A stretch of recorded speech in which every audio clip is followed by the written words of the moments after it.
Whether you're dating, married, or in a committed relationship, understanding the strengths and weaknesses of your relationship can help you strategize and figure out how to build a relationship you've longed for. This is where the Relate Relationships Assessment comes in. It's the most comprehensive relationship assessment in the world.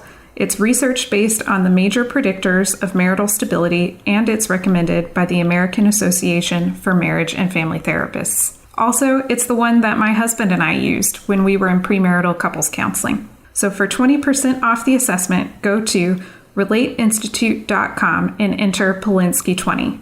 Again, that's relateinstitute.com and enter the promo code Polinsky 20 to get 20% off.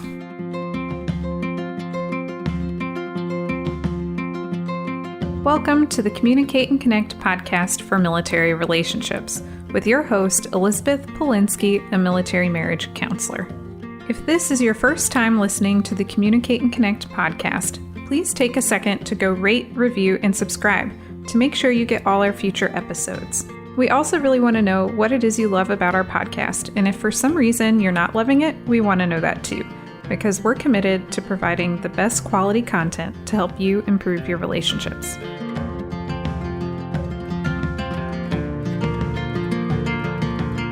You're listening to episode 17 on reintegration after deployment.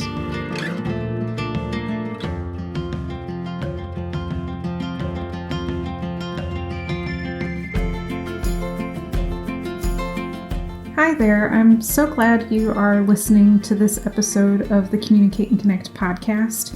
This episode is all about reintegration after deployment and how to navigate relationships when your partner is coming back from deployment. This was a question that I had received from someone on Instagram, and so I'm pretty excited to be doing this episode just because it's, I guess it's like the common experience across military couples is one partner is going to have to deploy. And so this is one of the biggest struggles that military couples face, the deployment, but also the reintegration after deployment. And there'll be another episode some point in the future on more of like the deployment process. But today is really focused on the homecoming reintegration back into the family part. And I'll just start off by telling a story. Recently, the last time my husband returned home and I was driving to go pick him up from the boat ship thing that he was on, and I was mad at him. I had spent like all week feeling anxious. Is he still going to find me attractive? Is he still going to love me? Is he going to be different? Are we still going to function the same? I had been feeling anxious all week, and then now here I am driving to go pick him up, and I could just feel frustrated. And he got in the car with me, and he was, of course, very excited to see me, and it was nice and sweet.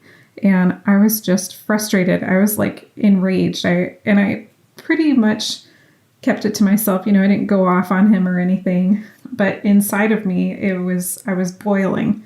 And it was because I was angry that he had left me in the first place, even though my logical mind knew it was happening and was prepared for this even before we got married.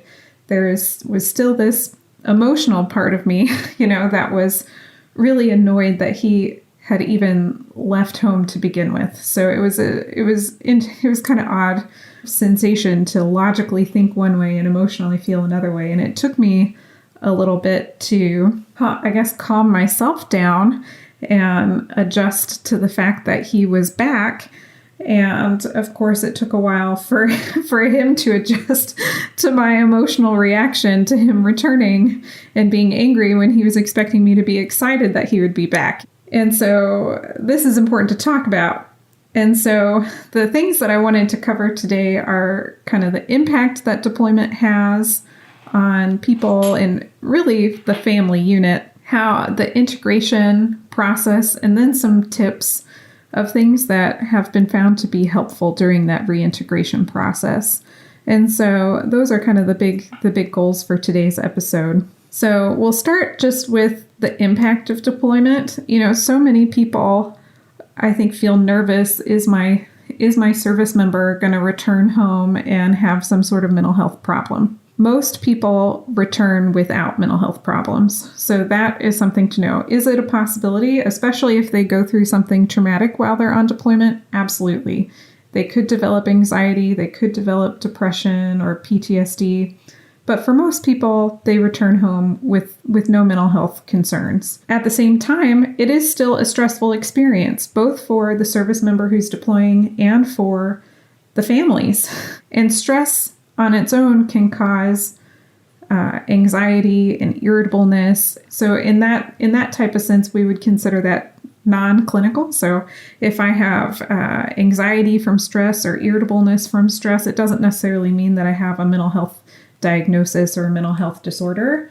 It just means that I'm feeling stressed out. And so this whole experience is stressful and can cause more feelings of anxiety that don't quite meet criteria for a mental health disorder or irritableness. And it can also create some behavior change, like maybe someone is sleeping more, or maybe they're drinking a little bit more, but still not quite at the point where it might be like a disorder or problematic. So I was just trying to say, you may see changes in mood and behavior as a result, both in family members and in the service member, but it doesn't necessarily mean that there's a mental health disorder going on. It just means that everybody is under a lot of stress. Of course, if you had concerns that it might be a mental health problem, you would just go see a mental health professional and they would help with that. Now, while the service member is deployed, there tends to be this reorganization of responsibilities and routines and roles. You know, the person being left behind, the spouse or the partner, is now both mom and dad, is now, two parents functioning as two parents. Maybe one of the kids is taking on more responsibility around the house also. This is a really common thing that happens in families, is that kids start taking on more responsibility as well at times. And so the whole idea of who's responsible for cooking and cleaning and household chores and working and mowing the lawn, all of this gets reworked when a spouse is gone on deployment. And one of the things that can happen is people tend to cope with the stress and the loneliness of their partner being gone in one of two ways. They either overperform, sort of are like, okay, I'm going to do this. And now they're this like super rock star making sure everything gets done. Or they underperform, which is also a way of coping. They might become more depressed, more isolated, less motivated to do things, less social, and they may, not do the dishes for a week or two, or not do laundry for a week or two. Their whole life kind of slows down. This is another way of coping, kind of like hibernation is the way that I like to think of it. So that could be an experience for some families, is that some people are going to cope with the stress and the distance of their loved one by becoming maybe more perfectionistic and really taking control and trying to make everything happen. And other people become more withdrawn into themselves, isolated as a form of coping. Either way, the roles and responsibilities have now shifted in the family. And there can be this sense of uncertainty in how are things going to get done, uncertainty in what is my partner thinking and feeling? Are we going to, how is this going to impact us? There's so many people, I guess you hear like horror stories, right, of affairs happening on deployments and divorces happening on deployments, and like all these, like when the negative things happen, they happen on deployment. And in fact, it's actually making me think, it's kind of funny now at this point, but every time my husband has left to be on a ship, something has happened with one of our dogs. I don't remember the order of it all happening, but one time our cat died like in the first couple of days that he was gone. Another time my dog had to have emergency eye surgery. And so at least for us and our family, there's kind of this joke that what can go wrong will go wrong right when he leaves. So we have a little uncertainty maybe about that now of what's it going to be this time. There's also a sense of loss that often happens for people during deployment and really throughout the entire deployment process. When your partner is gone, there's kind of this sense of, there's like the grieving the loss of them being present with you in your day-to-day life. And that can be pretty painful, I would say, especially the first few times. And I would say it's also probably more painful the less secure your relationship is going into the deployment. That can really, if the relationship is feeling insecure to begin with, it can really amplify those feelings of uncertainty and loss about the relationship. But as people move on through the deployment process, most people adjust and they can start feeling more confident in their ability to handle all of the life stresses, being kind of the sole person in charge of the family while their partner is gone. This can lead them to feeling stronger and also having better social relationships. So I think pretty much like a natural grief process there, for a lot of people, there's the dip in mood and grief continues over time. But as time goes on, they start getting close to friends again. They start doing more activities. And this is ideally what will happen for a lot of spouses who are the ones who are staying home. Although I believe it can apply to the service member as well. The longer they are in that situation, the more confident they are at handling it. The more they have adjusted to it over time, the more they feel good about their capability and the more they start to form and engage in their social friendships. And this is really important because good social support is one of the biggest factors for adjusting well to a deployment versus having more struggles with a deployment. And so you really want to make sure you have a good social support. I know some people who, maybe because they had a permanent change of station right before a deployment, they decided to go back and live with family back in their hometown or something, just so that way they would have that social support while their person was on deployment. And so if you can't do that and you don't have people nearby, then you probably really want to start trying to invest in friendships and do the Zoom calling and the phone calls and the keeping connected to people in your life through technology. I will say for most people, the most stressful part of the whole process is the deployment itself. And then for other people, sometimes it's the reintegration part. And so let's talk a little bit about reintegration. There can be a lot of anticipation and mixed emotions when you're gearing up for reintegration. There's sort of this like happy feeling that comes up. There's anxiety and nervousness, but also excitement. And then, if you're like me, then there is this anger at why did you leave me in the first place? Even though logically my mind knows why he left in the first place. So there can be a lot of emotions going on. When they first come back, it's very typical to have a honeymoon period where you feel really close and lovey-dovey and, like you would on a honeymoon, hopefully. And that can last for a few days. For some people, it even lasts for a few weeks. And so you'll just want to kind of acknowledge that you guys are in this state of super happiness and closeness in the relationship.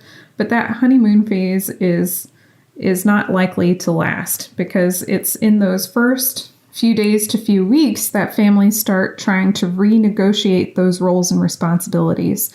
And so you have the one partner who, was home during the whole deployment, who was in charge of finances and housekeeping and getting the kids ready and taking them to school and making dinner and making everything happen, right? And now their partner is back. And so now there's this renegotiation of what does my spouse take over versus what do I maintain control of? If kids were really taking on a lot of responsibility, then there has to be a shift there too, with the parental unit taking on more responsibility, with the kids having less responsibility. So there's this renegotiating happening, and families can struggle when there is conflict over the new roles and responsibilities. I guess it kind of depends on each family individually, but sometimes a service member comes back and expects to do all the things that they did before in the family, but now the spouse had taken over those roles, and they're used to filling that. So now there might have to be a renegotiation of how do we want this to look moving forward. Other times, a spouse might return and they're like, oh, great, you're doing it all. Cool. I won't do that. But then the person who was doing it all might say, no, I need you to take over some of these things. So there can be conflict in coming to a balance of who's in charge of what. And like I said, for some people, this is the most difficult stage in the deployment cycle because of this conflict that can happen over renegotiating these roles and responsibilities. It's also important to remember that each member in the family has changed over the time of deployment. Even if it's just a little bit, kids might be the ones to change the most drastically. Like, let's say they were in a punk phase and now they're in a academic phase or a sports phase or something, right? But even the spouses have changed some over that period of time. The spouse is more independent and autonomous and, used to being in charge of everything. And the kids are more advanced a lot because of their age and their natural growth during that time period. And so this requires a lot of patience to really get to know each other again, to not expect people to be exactly the same as how you left them. And it can take patience and commitment to navigating getting to know each other again and getting to know how your person had these new experiences. You could also make use of resources, any type of resources that are available to you. So this is where sometimes couples counseling is really helpful right after a deployment, while families are renegotiating these roles and responsibilities and getting used to each other again. There's Military One Source, there are couples counselors out there. This podcast even, there are tons of different date night ideas out there. You can use whatever resources there are to help you in this getting to know each other again. I recently had a couple, and this is where I'm thinking of this story, but I don't actually have the name of it, but I could tell you about a different one. I had this couple recently who were telling me about this card deck that they bought, and it had questions on it to spark conversation and get to know each other again and see how things had changed. I don't remember the name of the card deck that they were talking about, but the Gottmans from the Gottman Institute have a card deck like that, and it's an app on your phone, and it's a free app. If you just search in your app store for the Gottman card decks, that is a great resource for just starting up conversations to talk you and your partner and get to know each other again. So it has just these open-ended questions. For example, how do you feel about our home? Do you see your work changing in the future? There are questions about sex and romance, and there are just lots of things on there. So that would be a really great resource, I think, specifically for this time period of trying to get to know each other again when there have been changes and it's been, a long deployment. For some people, when they know they're going to deploy again soon, then it can be especially hard to reintegrate. There's sort of this sense that when my partner, or if I'm the one deploying, when there's a deployment in the family, in the couple relationship, both individuals sort of put up an emotional self-protection mechanism to cope with the separation. And sometimes that can look a variety of ways. So I guess I won't really go into that right now, but we cope. Everybody copes, whether you're the one deploying or the one staying home. And we kind of guard ourselves emotionally in those moments. And so if I know that I'm about to leave again or my partner is about to leave again, it can be hard to let the walls down, let the guard down, to have these moments of really connecting. And that could prevent actually me from reintegrating. When I know that I'm going to deploy again soon, or my partner is going to deploy again soon, it can be hard to let the emotional walls down, and it can be hard to reintegrate, almost like I don't really want to reintegrate fully or let those walls down because I know I'm just going to have to adjust to this and cope to this again. And so I keep the walls up. And so that can make it really hard to reintegrate. And that could also be a good spot to utilize a couples therapist.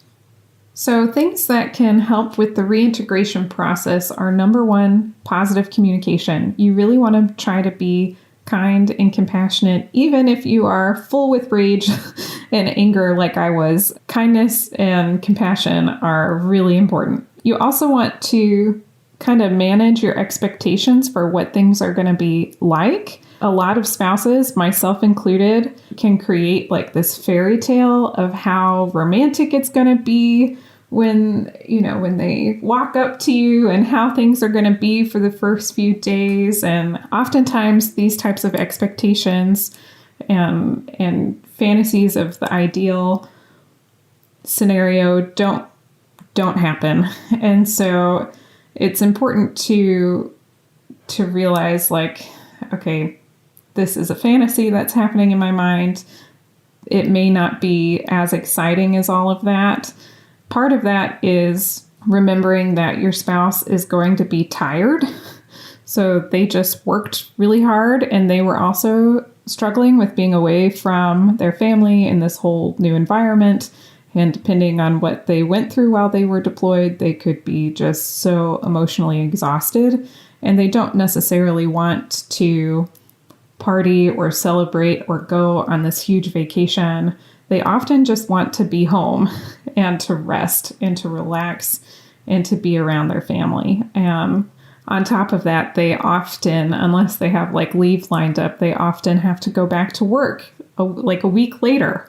Those are things to keep in mind to help you manage your expectations of what things might be like. I guess I'll throw this out there since it was my experience. If you're the one returning home, just know that your family has been trying to adjust to having you gone, and they may have a lot of mixed emotions, including frustration that they don't know how to explain because they wish you hadn't left in the first place. So the next thing that's really helpful is giving yourselves time to get reacquainted to each other and get to know these new aspects of each other that may have changed while you were separated. Maybe your spouse has taken up a new hobby. Like I like tap dancing, but my husband has never known me as a tap dancer. And if we have a deployment coming up in the next later this year, and I was thinking about taking tap dance classes just because I miss tap dancing and I wanted something fun to do. And if he came back and he was like, "What? You've been tap dancing?" Like there'll need to be time to get to know these new things about each other. And again, the Gottman card deck would be a good resource for that. Counseling is another good resource. Really, to recognize and process emotions. This is the key to couple relationships. Recognizing my emotional experience, processing my emotional experience, and sharing it with my partner. This is where I see most couple relationships break down. When there is difficulty in expressing emotions, it can lead to relationship problems, intimacy problems, kind of obviously communication problems, even domestic violence or intimate partner violence, unless we're talking about like really cruel intimate terrorism. A lot of domestic violence and intimate partner violence is a breakdown in processing emotions. It's a common problem, especially in the military. And so counseling and couples counseling is a great way to help you both process through those emotions. For spouses, one thing that I just wanted to mention are risks. Depending on how you look at it, it's either a risk factor for what may make it really hard for you during deployment, or it could be a source for you to work on so that way you can have navigate deployment in a much easier way. And so the research is pretty clear that the older you are when your partner deploys, that goes a little bit easier for you. The longer you are married together, that makes deployment a little bit easier. Your coping ability, how do you do with coping with stress in general? This is where individual counseling could be helpful.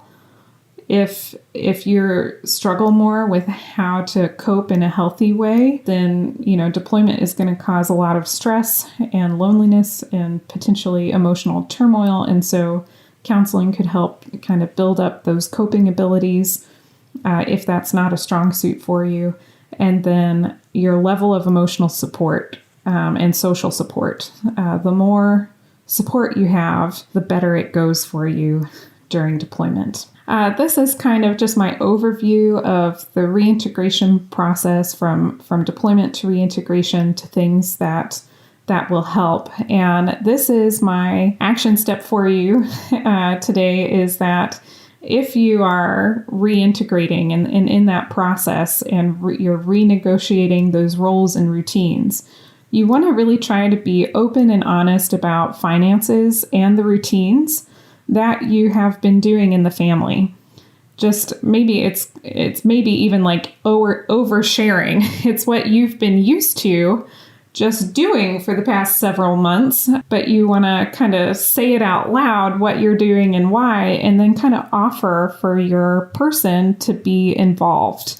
They may say they are fine with you continuing to do that, but oftentimes they want to be involved and they're not sure how to be involved. And so if you overly communicate about the finances and the routines and offer for them to be included, then they'll often kind of start negotiating that with you and take on some of those things. And then they know where it's easiest for them to reintegrate into family life as well. Anyway, I hope you enjoyed this episode, and you can check out the show notes at my website, www.elizabethpolinsky.lcsw.com. Thanks.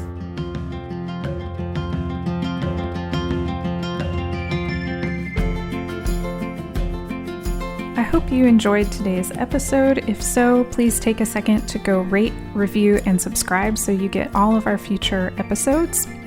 Make sure to check out the show notes to sign up for our free 10-week relationship email course.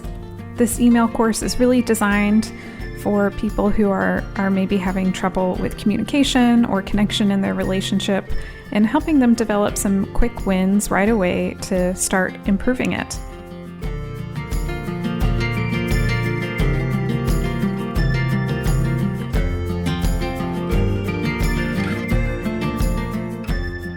While I am a therapist, this podcast is for educational purposes only and is not considered therapy. And it should also not be a replacement for therapy. If you think you need a professional of any kind, you should definitely go find one. Until next time.